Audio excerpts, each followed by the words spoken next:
Nervous tissue. Objective: to learn about the nervous tissue and its functions.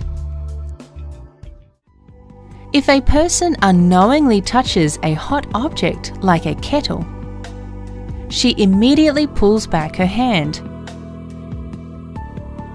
Why does she do this?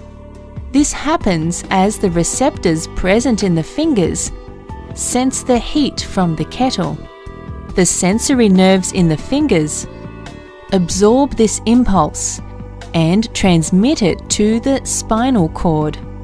From the spinal cord, this impulse passes to the motor neuron, which in turn passes this impulse to the affected muscle in the finger, and the person immediately removes her hand from the kettle. This whole process involves coordination among the nerve cells called neurons. These neurons are found inside the spinal cord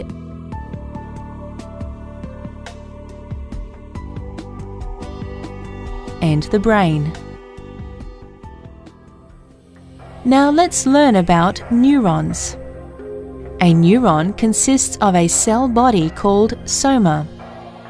The soma is enclosed by the cell membrane and has a nucleus. There are several thin, thread-like extensions from the cell body called dendrites. The dendrites receive impulses from the adjoining neurons.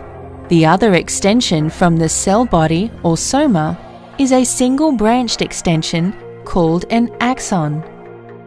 Each axon is comprised of a cone-shaped base called an axon hillock that arises from the soma. At the other end,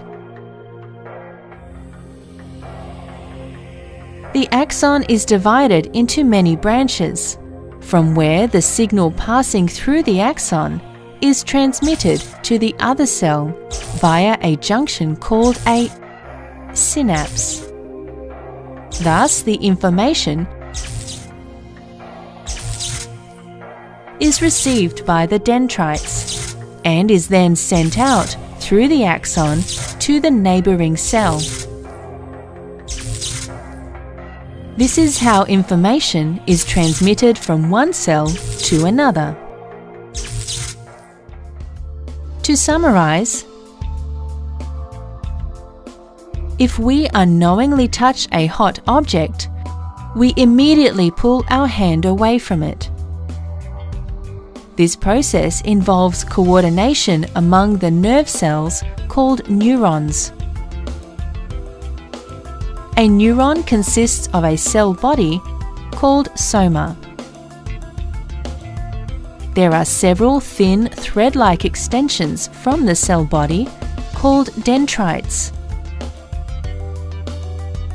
The other extension from the cell body or soma is a single-branched extension called an axon.